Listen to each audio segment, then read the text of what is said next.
Hello guys, അസ്സലാമു അലൈക്കും. നമ്മൾ ഇന്ന് വന്നിട്ടുള്ളത് പൈതൽ മല എന്ന സ്ഥലത്താണ്. ഇത് ഞങ്ങളെ കണ്ണൂർ ജില്ലയിൽപ്പെട്ട സ്ഥലം തന്നെയാണ്. അപ്പോൾ ഇവിടെ നല്ലൊരു വ്യൂ കണ്ടിട്ട് ഇവിടെ നിർത്തിയാണ്. അപ്പോൾ ഇത് പുതിയൊരാളും കൂടിയുണ്ട് നമ്മളെ കൂടെ ഇന്ന്. എൻ്റെ ഏട്ടൻ്റെ മകനാണ് നസൽ. അപ്പോൾ എങ്ങനെ അടിപൊളിയല്ലേ ഇവിടെ? എന്താ ഒരു ഉഷാറില്ലാത്ത എല്ലാവർക്കും? അടിപൊളിയല്ലേ? ആ ഓക്കെ. ഇങ്ങനെ അടിപൊളിയല്ലേടാ? ഇങ്ങനെ വേടാ, ആന്നോടാ അല്ലേ?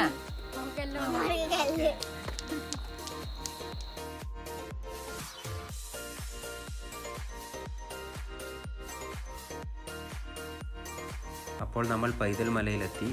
ഇതാണ് എൻട്രൻസ്. ഇവിടെ നിന്ന് ടിക്കറ്റ് എടുത്തിട്ടാണ് മുമ്പോട്ടേക്ക് ട്രക്കിംഗ് തുടങ്ങുക.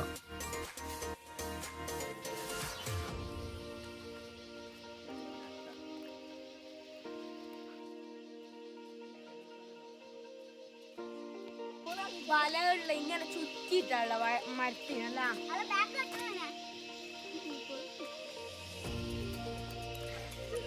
ചില പത്ര ഉണ്ടാവും.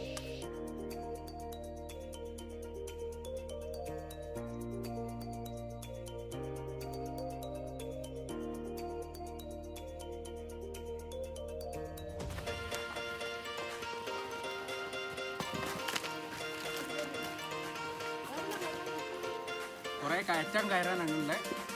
അപ്പോൾ അന്നു എല്ലാം ഉഷാറായിട്ട് കയറുന്നുണ്ട്. സൂപ്പർ അല്ലേ?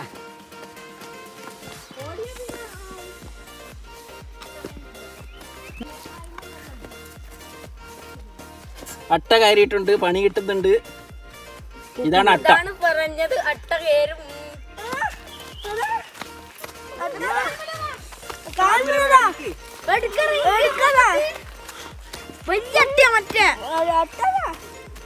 തലേ വന്നേ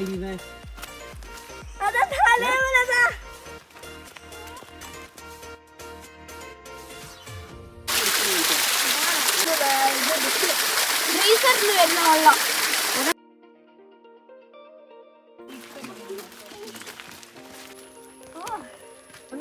ട്രക്കിംഗ് കൂടുന്നാണല്ലോ. ട്രക്കിങ്ങിനനുസരിച്ചിട്ട് അട്ടയും കൂടും, ശ്രദ്ധിച്ചോളണം. അതാ ഈ ബോർഡെടുക്ക്. മഴയില്ലെങ്കിൽ മരമില്ല, മഴയില്ലെങ്കിൽ. അപ്പോൾ ഗേസ്, നമ്മൾ ഇങ്ങനെ കാര്യം എടുക്കുക. വളരെ കുറേ ഉണ്ട് കാര്യം കേട്ടോ. എല്ലാവരും തളർന്ന്. അങ്ങനെ ഗൈസ്, ഞങ്ങൾ ഏറ്റവും ടോപ്പിലെത്തിയിട്ടുണ്ട് പൈതൽ മലയുടെ. അങ്ങനെ ട്രക്കിങ്ങിൻ്റെ കുറേ വീഡിയോസൊന്നും ഞങ്ങൾ എടുത്തിട്ടില്ല. അത് കുറച്ചെല്ലാം വീഡിയോസാണ് കാണിക്കുന്നുള്ളൂ.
അത് മണ്ണില്ല, പാടുക.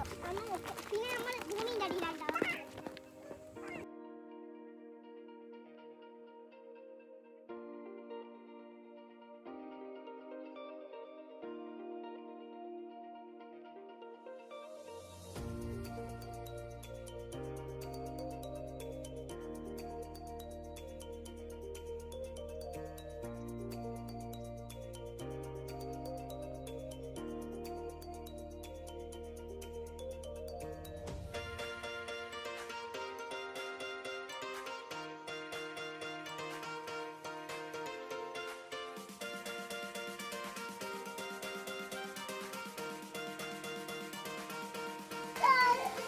പൈതൽ മലയിൽ ഏറ്റവും ടോപ്പിൽ നമ്മൾ വന്നിട്ടുള്ള. അപ്പോൾ ഇവിടെയുള്ള സെക്യൂരിറ്റീൻ്റെ ആളാണ് ഇവർ. അപ്പോൾ ഇവിടെ നല്ല കോടയാണ്, അതുകൊണ്ട് അധികം ചുറ്റിലുള്ള ഇതൊന്നും കിട്ടൂല. അതൊന്ന് അതായത് പൈതൽമലയെ കുറിച്ച് പറഞ്ഞാൽ സമുദ്രനിരപ്പിൽ നിന്ന് 4500 അടി ഉയരമുള്ള ഈ കൊച്ചുമല 3 ഓമന പേരുകളിലും 2 ഔദ്യോഗിക പേരുകളിലാണ് അറിയപ്പെടുന്നത്. ഒന്നാമത് തന്നെ മലബാറിൻ്റെ മൂന്നാറിനും കേരളത്തിൻ്റെ സ്വന്തം ഊട്ടിയെന്നും കണ്ണൂർ ജില്ലയുടെ ഹിമാലയം എന്ന 3 ഓമന പേരിൽ അറിയപ്പെടുന്ന ഈ മല ഔദ്യോഗികമായിട്ട് 2 പേരുകളിലാണ് അറിയപ്പെടുന്നത്. രണ്ടാമത് വൈതൽ മല എന്നും. പൈതൽ മല അല്ല, മെയിനായിട്ടുള്ള വ്യൂ പോയിന്റുകൾ അങ്ങനെ പ്രധാനപ്പെട്ട ഭാഗങ്ങൾ മൊത്തം അങ്ങോട്ടേക്ക്. അപ്പോൾ ഞാൻ പറഞ്ഞു വന്ന 2 ഔദ്യോഗിക പേരുകൾ ഒന്ന് എന്താണെന്ന് ചോദിച്ചാൽ ഈ മലയുടെ മുകളിൽ ഏറ്റവും ലാസ്റ്റാണ് രാജാവ് വനവാസം ചെയ്തത് ഞാൻ പറഞ്ഞു. അത് ഏഴിമല ആസ്ഥാനമായിട്ട് താമസിച്ചിരുന്ന മൂഷിക രാജവംശത്തിലെ ലാസ്റ്റത്തെ രാജാവായിരുന്നു വൈതൽക്കോൻ എന്ന പേരിൽ അറിയപ്പെടുന്ന രാജാവ് വനവാസം ചെയ്തത് ഈ മലയുടെ മുകളിൽ ഏറ്റവും ലാസ്റ്റാണ്. അപ്പൊ ഈ വൈതൽക്കോൻ എന്ന പേരിൽ അറിയപ്പെടുന്ന രാജാവ് വനവാസം ചെയ്ത മലയായതുകൊണ്ടാണ് ഈ മലയെ വൈതൽ മല എന്ന പേരിൽ വിളിച്ചത്. വൈതൽ മല, പൈതൽ മല അല്ലേ, 2 പേരുണ്ടെന്ന് ആദ്യം ഞാൻ പറഞ്ഞു. രണ്ടാമത് പൈതൽ മല. അപ്പൊ ഈ പൈതൽ മല എന്ന പേര് കിട്ടാൻ കാരണം ഈ മലയുടെ മുകളിൽ വന്നാൽ മറുഭാഗത്തേക്ക് നോക്കിയാൽ ഞാൻ മുമ്പേ പറഞ്ഞിരുന്നു കർണാടക സ്റ്റേറ്റ് കൊടക് ഡിസ്ട്രിക്റ്റിന്റെ കൂർഗ് ഏരിയയിലെ മലനിരകളാണ്. ഇപ്പൊ കോട ആയതുകൊണ്ട് നമുക്ക് കാണാൻ കിട്ടുന്നില്ല. ആ മലനിരകൾ എന്ന് പറഞ്ഞു കഴിഞ്ഞാൽ 5000 അടി 6000 അടി 7000 അടിയൊക്കെ ഉള്ള വലിയ മലനിരകളാണ്. അപ്പൊ ആ വലിയ മലനിരകളോട് ചേർന്ന് കിടക്കുന്ന ഒരു കൊച്ചു മലയായിരുന്നു കർണാടകത്തിൽ. അപ്പൊ ആ വലിയ മലനിരകളോട് ചേർന്ന് കിടക്കുന്ന കൊച്ചുമലയായതുകൊണ്ട് ഈ മലയെ പൈതൽ എന്ന ഓമന പേരിൽ വിളിച്ചു. കൊച്ച് എന്ന അർത്ഥത്തിൽ പൈതൽ എന്ന പേരിൽ ഓമന പേരിൽ വിളിച്ചു വന്നു. അങ്ങനെയാണ് ഈ മല പൈതൽ മല എന്ന പേരിൽ അറിയപ്പെടുന്നത്. പിന്നെ ഈ ഇവിടെ വന്നു കഴിഞ്ഞാൽ നാട്ടിലെ കാഴ്ചകൾ എന്ന് പറഞ്ഞു കഴിഞ്ഞാൽ ഇവിടെ വന്നിരിക്കുന്നാൽ നമുക്ക് ഈ മോളിൽ കയറുന്നു. ഇവിടെ ഈ മോളിൽ കയറുന്നു കഴിഞ്ഞാൽ നേരെ മറുഭാഗത്തേക്ക് നോക്കിയാൽ കാണുന്ന കണ്ണൂരിന്റെ ഏരിയ. കോടയായതുകൊണ്ട് ഒന്നും കാണാൻ കിട്ടുക. കോടയില്ലാത്ത സമയത്താണ് നേരെ നോക്കി കഴിഞ്ഞാൽ തലശ്ശേരി മുതൽ കാസർഗോഡ് വരെയുള്ള കടലിന്റെ ഭാഗങ്ങൾ. പിന്നെ Kannur town, Payyambalam lighthouse, Valapattanam പുഴ, മട്ടന്നൂർ വിമാനത്താവളം, ഏഴിമല നാവിക അക്കാദമി നദിയും, പയ്യന്നൂർ ടൗണ്, കാഞ്ഞങ്ങാട് ബേക്കലിന്റെ ഭാഗങ്ങൾ, കാസർഗോഡിന്റെ ഭാഗങ്ങൾ, അങ്ങനെയുള്ള കാഴ്ചകളാണ് ഈ ഭാഗത്തേക്ക്. പിന്നെ നമുക്ക് ഇവിടെ നിന്നിട്ട് ആ ഭാഗത്തേക്ക് ഡയറക്റ്റ് ആ ഭാഗത്തേക്ക് നോക്കിക്കഴിഞ്ഞാൽ കോഴിക്കോട് വയനാടൻ മലനിരകൾ അവിടെ നിന്ന് നോക്കിയാൽ ഇവിടെ നോക്കിയാൽ അങ്ങോട്ടേക്ക് നോക്കിയാൽ. പിന്നെ ഇവിടെ നിന്ന് ഇതാ ഈ ഭാഗത്തേക്ക് നേരെ ആ മറുഭാഗത്തേക്ക് നോക്കിയാൽ നമുക്ക് കാണാൻ പറ്റുന്ന കാഴ്ചകൾ എന്ന് പറഞ്ഞാൽ അതായത് കർണാടക സ്റ്റേറ്റ് കൊടക് ഡിസ്ട്രിക്റ്റിന്റെ കൂർഗ് ഏരിയയിലെ കുറെ മലനിരകൾ കാണാം. അതുകൂടാതെ നിങ്ങൾ വന്ന വഴിയുടെ ഏരിയകളെ ഭാഗങ്ങൾ കാണാം. നിങ്ങളുടെ വണ്ടി പാർക്ക് ചെയ്തിരിക്കുന്ന സ്ഥലങ്ങൾ കാണാം. അങ്ങനെ കർണാടക കേരള ബോർഡർ ആയ ഭാഗങ്ങൾ കാണാൻ പറ്റും. അങ്ങനെയാണ് ഈ ഭാഗത്ത്. പിന്നെ ഈ മലയെ സംബന്ധിച്ച് പറഞ്ഞു കഴിഞ്ഞാൽ ഇങ്ങോട്ടുള്ള എൻട്രൻസ് രാവിലെ 9 മണിക്ക് മാത്രമേ ആരംഭിക്കുള്ളൂ. 9 മണി മുതൽ. ഇവിടുന്ന് എത്ര മണിക്കാണ് ക്ലോസിംഗ്? ഇവിടെ 4 മണിയാകുമ്പോൾ താഴെ ക്ലോസിംഗ്. ഇവിടുന്ന് ഇറക്കം എങ്ങനെ എത്ര മണിക്കാണ്? ഇവിടുന്ന് 4 മണി വരെ വരുന്നവർ മടങ്ങി 5 മണിക്ക് എത്തണം. കാരണം എന്താ വെച്ചാൽ ഇതുപോലെ കൂടെ മഴയൊക്കെ ആണെങ്കിൽ മൃഗങ്ങളുടെ ശല്യം ഒന്നും ഉണ്ടാവില്ലല്ലോ. മൃഗങ്ങളുടെ ശല്യം പൊതുവെ കുറവാണ്. നല്ല അത്യാവശ്യം മാൻവർഗത്തിൽപ്പെട്ടത് പന്നിയോ അങ്ങനെ അല്ലെങ്കിൽ കുരങ്ങോ അങ്ങനെയുള്ള അത്യാവശ്യം നമുക്ക് അത് നിങ്ങൾക്ക് അത്തരം ബുദ്ധിമുട്ടുകളൊന്നും ഉണ്ടാവാതിരിക്കാൻ വേണ്ടിയിട്ട് തന്നെയാണ് ഈ സമയക്രമം തീരുമാനിച്ചത്. ഇനി നിങ്ങൾ ഇങ്ങോട്ടേക്ക് വരികയാണെങ്കിൽ നമുക്ക് നിർബന്ധമായിട്ട് പറയാനുള്ള പ്ലാസ്റ്റിക് ഐറ്റംസ് ഒരു കാരണവശാലും പാടില്ല. കാരണം എന്താണെന്ന് ചോദിച്ചാൽ നമ്മൾ ഭക്ഷണ സാധനം എന്ത് വേണമെങ്കിലും നിങ്ങൾക്ക് കൊണ്ടുവരാം. ഒന്നെങ്കിൽ പാത്രത്തിലായിരിക്കണം, അതല്ലെങ്കിൽ ഇലയിലായിരിക്കണം, അതല്ലെങ്കിൽ പേപ്പറിൽ പൊഞ്ഞ് സ്നാക്സോ ഫ്രൂട്ട്സോ കൊണ്ടുവരാം. പിന്നെ എന്ന് പറഞ്ഞു കഴിഞ്ഞാൽ വാട്ടർ ബോട്ടിൽ എത്ര ഉണ്ടെങ്കിലും കൊണ്ടുവരാം. അതിന്റെ എണ്ണം താഴെ കൊടുക്കണം, തിരിച്ചു കഴിയുമ്പോൾ കാണിക്കണം. എന്നാൽ സ്ഥലങ്ങൾ ഇങ്ങനെ നശിപ്പിക്കാൻ പാടില്ല. അതുകൊണ്ട് തന്നെ ഈ മലയുടെ മുകളിൽ വന്നു കഴിഞ്ഞാൽ ഒട്ടനവധി സ്ഥലങ്ങളിൽ ഉറവയുള്ള സ്ഥലങ്ങളുണ്ട്.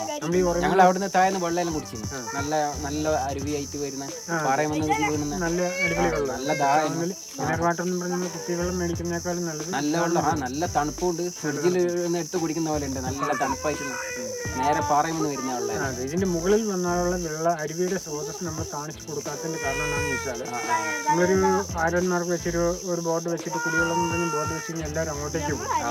ഇവർ 8-10 പേരടങ്ങുന്ന ടീം ഒരു ഭക്ഷണ സാധനമൊക്കെ ആയിട്ട് വന്നു കഴിഞ്ഞാൽ എല്ലാവരും ഭക്ഷണം കഴിക്കാൻ അങ്ങോട്ടേക്ക് പോകും. അവിടെ ചെന്ന് കഴിഞ്ഞാൽ എല്ലാവരും ഭക്ഷണം കഴിച്ചതിന് ശേഷം ബാലൻസ് വേസ്റ്റ് അവിടെ ഇട്ട് പിന്നെ പാത്രമെല്ലാം മുക്കി കഴുകി പിന്നെ 2 പേര് കാല് കഴുകി 2 പേര് കൈ കഴുകി അതിനിടയ്ക്ക് 2 പേർക്ക് പ്രാഥമിക കർമ്മം നിർവഹിക്കണം തോന്നി അത് താഴെ കിടങ്ങി അത് നിർവഹിച്ചു. അങ്ങനെ ഒരു 10 പേര് വന്നു കഴിഞ്ഞു കഴിഞ്ഞാൽ ആ അരുവിയിലെ വെള്ളം മൊത്തം മലിനമാകും. ഇതിന്റെ മുകളിൽ നിന്നും 5 കിലോമീറ്റർ ദൂരെ ആൾക്കാർ പൈപ്പ് ഇട്ട് കൊണ്ടേ വെള്ളം കുടിക്കുന്നുണ്ട്. വേനൽക്കാലം വായിച്ചു കഴിഞ്ഞാൽ ഈ മലയുടെ മുകളിൽ വെള്ളമുണ്ട്, എന്നാൽ അടിമാറ്റിൽ വെള്ളമില്ല. അപ്പോൾ എന്ന് പറയുമ്പോൾ അതായത് ഒരു മരം നമ്മളുണ്ടായി ഒരു ഒറ്റത്തണ്ടാണേലും പിന്നെ ശിഖരങ്ങളാക്കിയുമ്പോൾ ഒട്ടനവധി എന്ന് പറയുന്നത് ഇവിടുന്ന് ഒരാളാണ് പൈപ്പിടുന്നതെങ്കിൽ താഴേക്ക് പോകുന്നതോറും മരത്തിൻ്റെ ശിഖരം പോലെ ഒട്ടനവധി ആൾക്കാർ പൈപ്പിട്ട് കൊണ്ട് വെള്ളം കുടിക്കുന്നു. ഇവിടെ ഇപ്പോൾ ഏത് ടൈമിനും വെള്ളം ഉണ്ടാവും. ഇവിടെ ഏത് ടൈമിലും വെള്ളമുണ്ട്.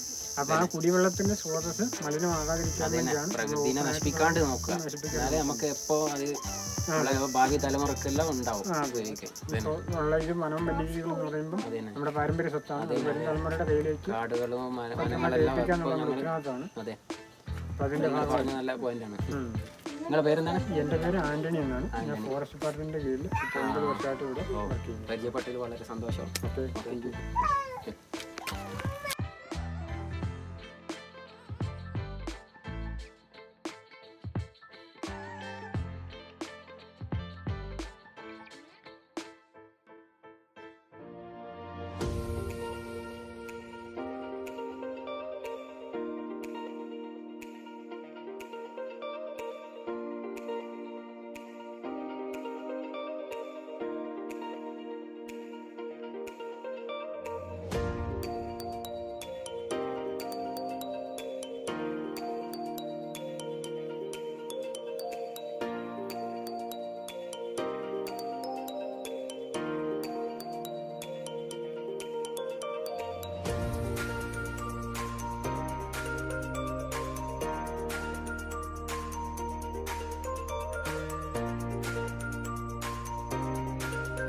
അപ്പോൾ വീഡിയോ എല്ലാവർക്കും ഇഷ്ടമായെന്ന് കരുതുന്നു.